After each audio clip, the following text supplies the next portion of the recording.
du théâtre, de la musique, de l'humour et même du cirque. C'est ce qui vous attend cette année à la ferme de Bel-et-Bas à Guyancourt. Alors ce soir, avec Johan Lavavre, directeur de cette salle, nous allons passer en revue les temps forts de la nouvelle saison. Bonsoir Johan. Bonsoir. Alors, le 1er décembre, le collectif Entre Nous viendra présenter son spectacle Le Grenier, où acrobatie, danse, musique et théâtre donnent des chorégraphies uniques. Alors Johan, ce collectif est né en 2017, mais est déjà très soutenu, comme par exemple par le festival Complètement Cirque de Montréal. Alors comment expliquez-vous un tel engouement pour ce collectif ? Ça s'explique tout simplement par le talent de ces acrobates qui effectivement portent l'acrobatie au niveau de la chorégraphie. Voilà, beaucoup de finesse dans cet univers virevoltant. Hein. Voilà, ce sont des virtuoses du machinois et qui nous emmènent dans un univers poétique, nostalgique, puisqu'ils racontent l'histoire d'une famille, voilà, qui rentre dans la maison familiale qu'il va falloir vendre. Et ils pénètrent dans le grenier et voilà, à chaque fois qu'ils ouvrent une caisse, eh bien, ce sont des souvenirs qui surgissent. Et donc voilà, c'est une très belle façon de mêler la prouesse du cirque à la profondeur de l'émotion.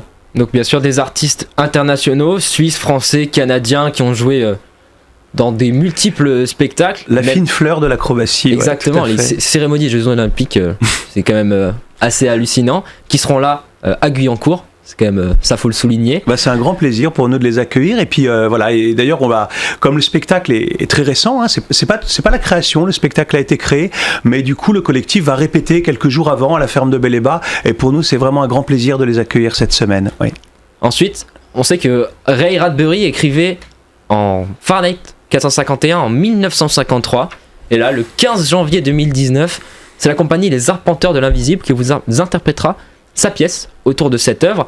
Alors on le disait, hein, pour ceux qui n'ont pas lu le livre, c'est parfait pour découvrir cette œuvre, ou même bien sûr pour ceux qui l'aiment, c'est un moyen de voir une nouvelle représentation de Fahrenheit 451. Alors expliquez-nous un peu ce qui fait la force du collectif Les Arpenteurs de l'Invisible. Oui, alors il serait paradoxal de dire que avoir vu le spectacle dispense de lire le livre. J'espère que le spectacle donnera envie effectivement à ceux qui ne l'ont pas lu de le découvrir, puisque ce spectacle raconte l'histoire d'un monde où les livres sont interdits justement et où les sapeurs-pompiers, au lieu d'éteindre les incendies, créent des autodafés et détruisent les livres. Voilà, on appelle, on dit j'ai vu des livres à tel endroit et il y a une brigade qui arrive et qui les brûle. Et voilà, c'est une façon effectivement de rappeler la nécessité de la littérature, de la poésie dans nos vies, en montrant ce que deviendrait le monde s'il n'y avait plus de livres, s'il n'y avait plus de littérature, s'il n'y avait plus de pensée qui s'exprime librement. Donc voilà, un ode à la liberté par Florian Goetz, Jérémy Sontag, deux jeunes artistes de théâtre avec une compagnie formidable, un théâtre visuel plein de subtilités qui allie évidemment donc le jeu théâtral, mais la magie également, la vidéo, une dramaturgie très complète, très sensible, très très belle. Qu'on viendra voir bien sûr le 15 janvier 2019. Joyeux anniversaire, happy birthday, c'est ce qu'on pourra chanter, ce qu'on pourra venir dire à la chorale gospel de Saint-Quentin qui fêtera le 19 janvier. C'est 25 ans, alors elle est dirigée par Simon Lehérault depuis seulement 2 ans, hein. Avant elle était dirigée par son créateur. Et il dirige 70 choristes, 8 musiciens qui vous proposeront un concert au répertoire riche et varié qui va du chant d'esclave, hein, comme on le disait tout à l'heure, jusqu'au chant gospel d'aujourd'hui. On écoute tout de suite.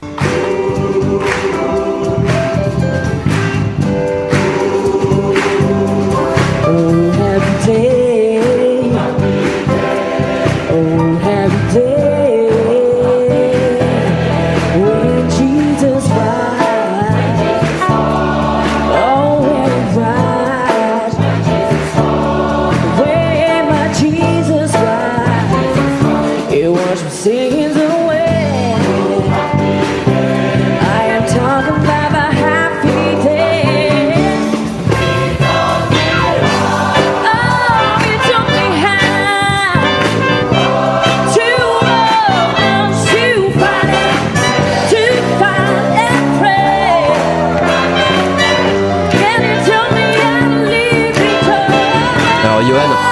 entend actuellement un chant puissant quand même, hein, cette chorale. On a envie de bouger, danser avec eux. Hein.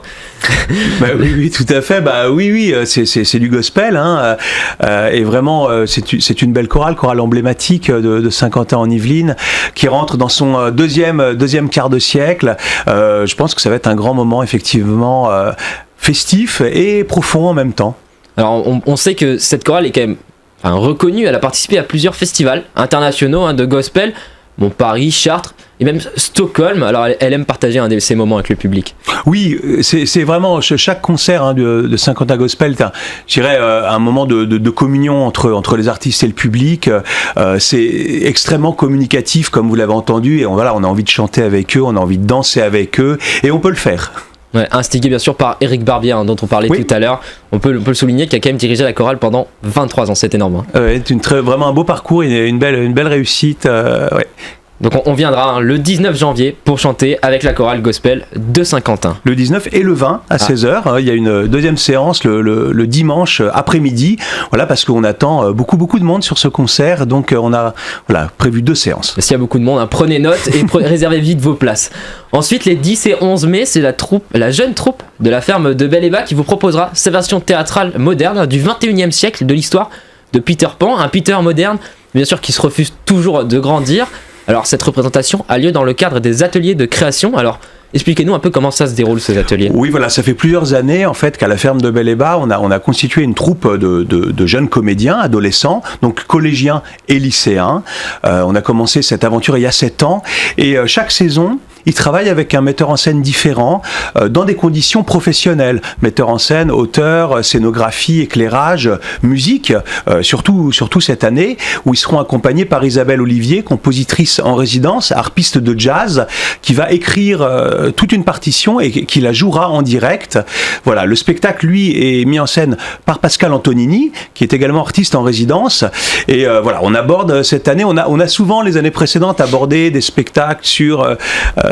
on disait avec un peu comment grandir, voilà. Et là c'est l'inverse. Là c'est l'inverse. Là c'est un peu hésute quoi. Finalement, si les enfants peuvent rester enfants, c'est peut-être pas si mal. Et donc voilà, cette année on aborde Peter Pan en miroir d'ailleurs avec la programmation professionnelle, puisqu'en décembre on n'aura jamais de Jérémy Zantag et Florian Goetz, qui est également une recréation de l'univers de Peter Pan. Alors donc c'est un atelier gratuit bien sûr qui est ouvert aux jeunes de 11 à 18 ans. Alors c'est les mercredis, de 17h à 19h jusqu'au 8 mai. Et un stage intensif après, c'est ça ? Ah bah oui, après ça passe vraiment la dimension supérieure. Donc après avoir répété toutes les semaines sur des créneaux de 2 heures, la dernière quinzaine, pendant les vacances, la troupe est entièrement mobilisée, je dirais à plein temps, pour donner le meilleur d'elle-même ensuite à la création. Pour proposer le plus beau spectacle qu'on viendra bien sûr voir pour les 2 représentations du 10 et 11 mai prochain. En entrée libre. En entrée libre en plus. Alors Johan, c'est bientôt la fin. Alors est-ce que vous avez un spectacle dont vous avez envie de parler, un spectacle qui vous tient à cœur? J'ai envie de vous dire un petit mot sur alors pas sur un spectacle, mais sur la programmation du mois de mars. Vous savez que la ferme de Bel-et-Bas est engagée depuis des années dans une programmation paritaire entre les femmes et les hommes. Et cette année, on fait un pas de plus et on essaye de promouvoir le matrimoine. C'est-à-dire, c'est le pendant féminin du patrimoine, c'est l'héritage culturel de nos mères.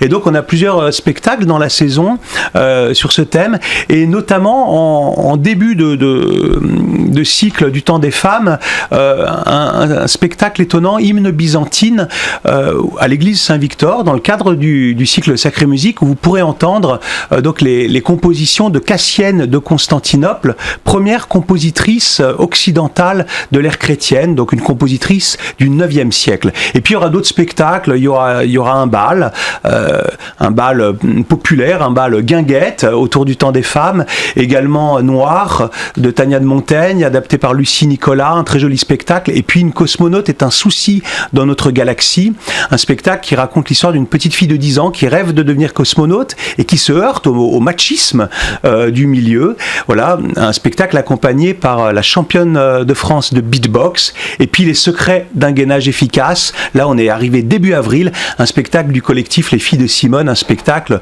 très enlevé, très incorrect évidemment, pour aborder toujours cette perception de la femme dans la société. On viendra voir tout ça à la ferme de Bel-et-Bas. courant mars, début avril. Voilà, mars jusqu'au début avril. Ouais. Et ben merci beaucoup, Johan Lavabre, d'être venu nous parler de la programmation de cette saison, de la ferme de Bel-et-Bas à Guyancourt. Je rappelle, vous êtes directeur de cette salle. On trouve toutes les infos sur le nouveau et beau site internet lafermedebel-et-bas.fr. Et vous retrouverez le podcast de cette émission sur notre site internet et notre application Radio Sensation.